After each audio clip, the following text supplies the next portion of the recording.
What's up, guys? Welcome back to Gameweek FC. I'm here. It's been a long time since I've seen you guys because we had international break. So we're back and we got our best differential squad for this week, okay? And honestly, let's just get straight into it because it's literally right there on the screen. You guys can see the players that I've picked for this weekend. I'm going to start off with our goalkeepers. We've got Rofs, I think that's how you say his name, for Sunderland. So Sunderland's got a good fixture. They're playing against Wolves at home. I mean, doesn't get much better than that. I could definitely see a clean sheet for Sunderland. I have no faith in Wolves.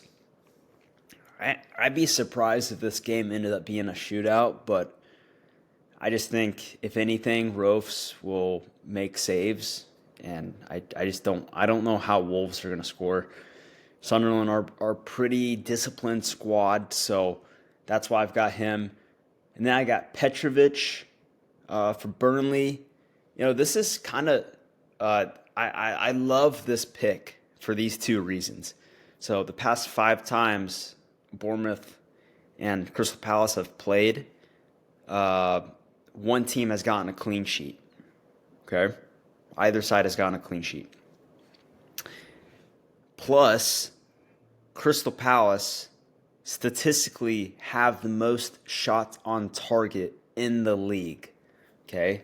And that's pretty surprising, but they are very, just efficient with the ball when they get it. They just literally go straight to goal.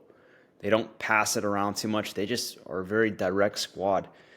So Petrovic is going to be making saves, especially playing at Crystal Palace. You know they're going to be taking shots on shots on shots. So I love that pick for Petrovic. He could get a bunch of saves, and he can maybe even get a clean sheet. I don't know. Last time they played, I'm pretty sure the game was 0-0. Actually, the last 2 times, I think, I'm pretty sure last 2 games were 0-0. So I like Petrovic a lot. Moving on to our defense, we got Chalobah. I don't believe in Nottingham Forest anymore, dude. They've only scored, I want to say it's 5 or 6 goals this season. That's like tied for the least amount. So I just don't believe in Ainge, if I'm being honest. I don't know how they're going to score against Chelsea. I could easily see Chelsea getting a clean sheet. Chalobah has the most defensive contribution points on Chelsea. I think, disregarding, I think Caicedo has the most, maybe. I don't know. He's in the top 3. He should be starting. He's healthy for Chelsea, so he should be getting DC points at the very least if Forest score a goal. But kind of shooting our shot in the dark for a clean sheet. He's only owned by 7.4%. Sorry, I forgot to show that. 4.9, 5.7. So wouldn't be surprised if Chelsea got a clean sheet because Nottingham Forest have been so disappointing lately. But you never know. Moving on to another team we're kind of targeting against, West Ham United. They have trouble scoring goals. They're one of the teams that have the fewest goals this season. So naturally, I'm going to try and take the defensive players that are playing against West Ham. I know it's at West Ham. I could definitely see them scoring a goal, but Nathan Collins will be getting defensive contribution points.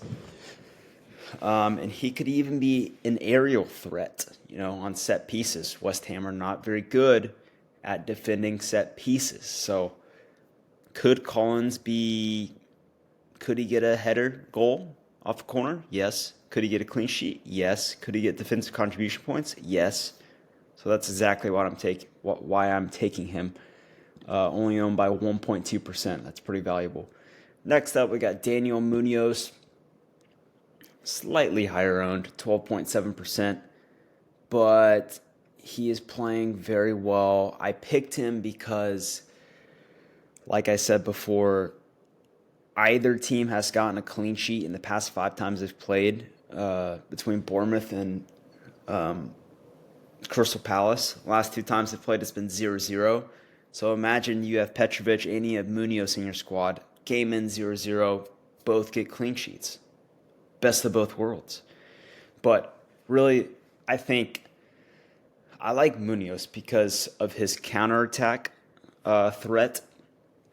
I think Bournemouth will probably see more of the ball. I think they'll probably keep the ball a little bit more than Palace will, even though it's at home for Palace. And I just think I could totally see Munoz getting a counterattack assist or a counterattack goal, because he just sits there as basically a wing back for Crystal Palace, and he just goes up and down the field. And he is just lightning fast. So I like him in there because he could score a goal and clean sheet potential. Ruben Diaz, 4.3%. He's going to play for City. Everton, they have been better offensively this season. But the way that City are playing right now, defensively, they look very stout, like with Donnarumma in goal. So I could totally see Ruben getting a clean sheet against Everton. Probably not going to get defensive contribution points because City will have the ball like 70% of the time. So really just putting him in there for DC points. I like him. Figured I'd have a little bit of City defense in this squad. Next up, we got another Sunderland player, Mukiele.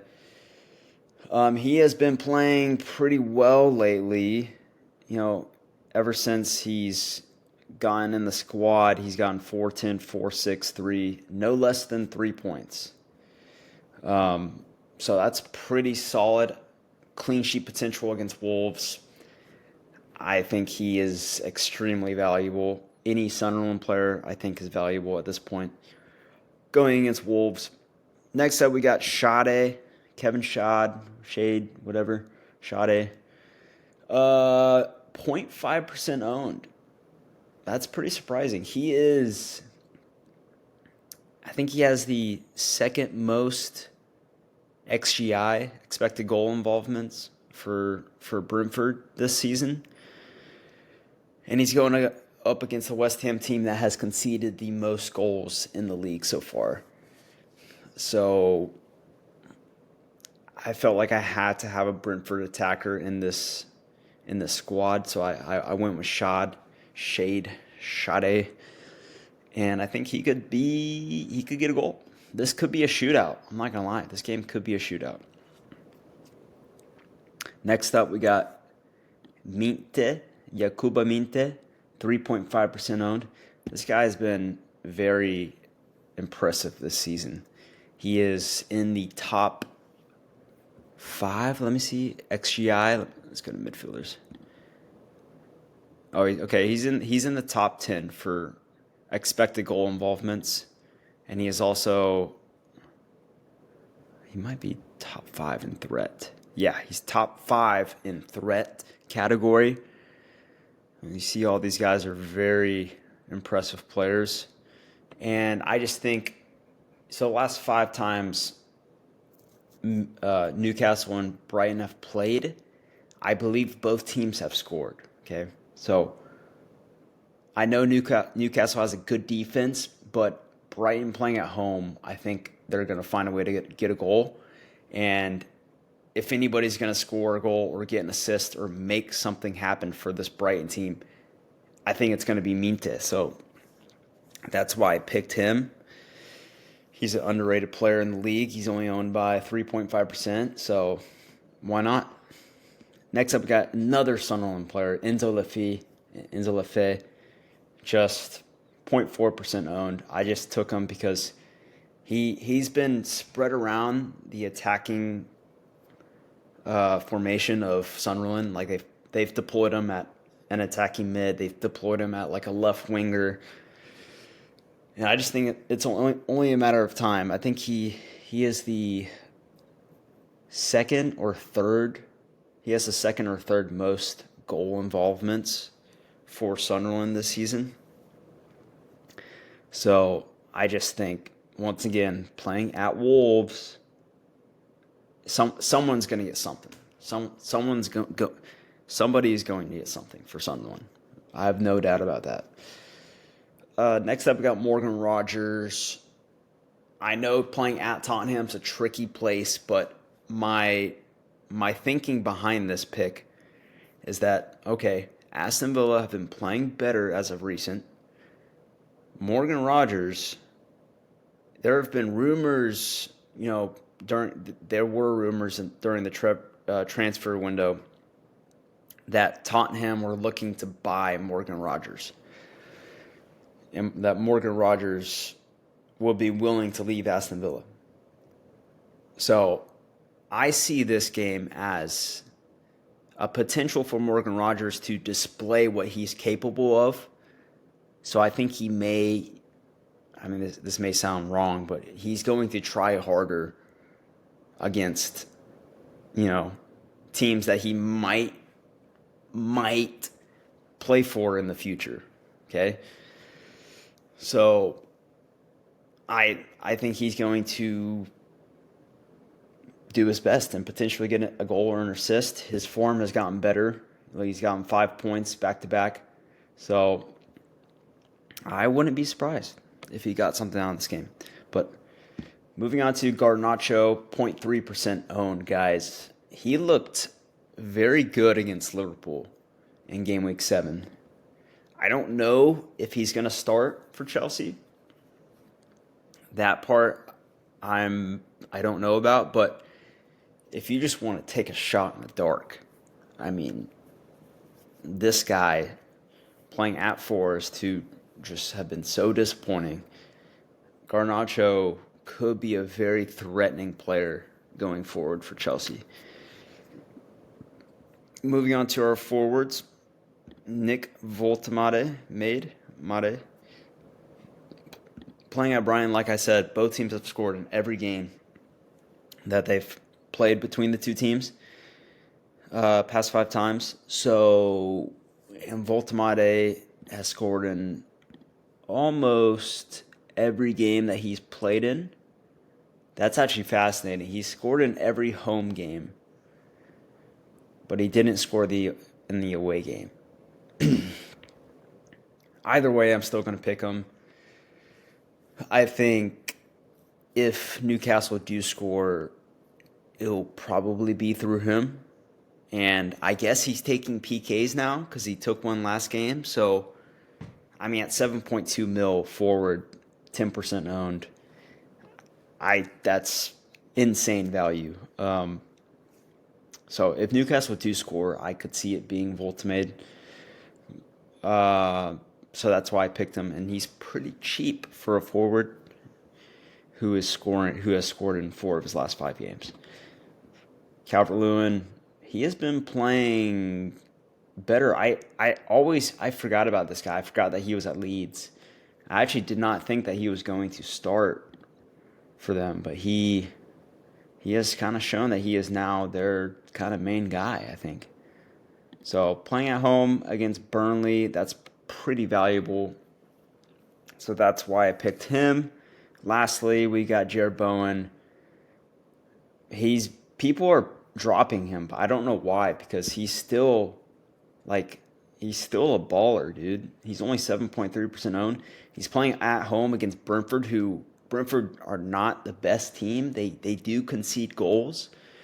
And honestly, it's only a matter of time before Nuno, the new coach for West Ham, figures out a system for West Ham that will work for them going forward.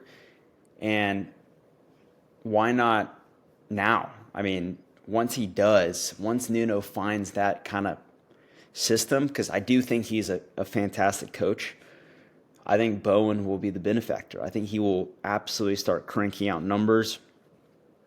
So, this game could go either way. Brentford versus West Ham.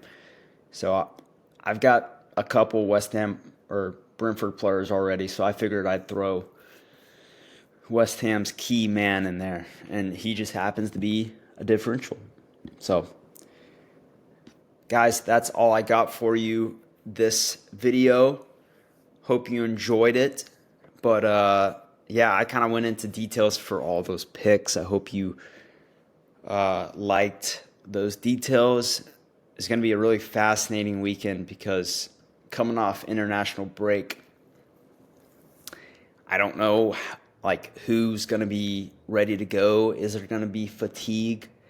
Are these games going to be low scoring? That's very possible because guys are coming off flights from Lord knows where. So, going to be a fascinating weekend. Glad the Premier League's back. I hate international weekend. So, I'll see you guys next video. Thanks for watching. Like, subscribe. Means the world to me. But we will come out with another video this week. Adios.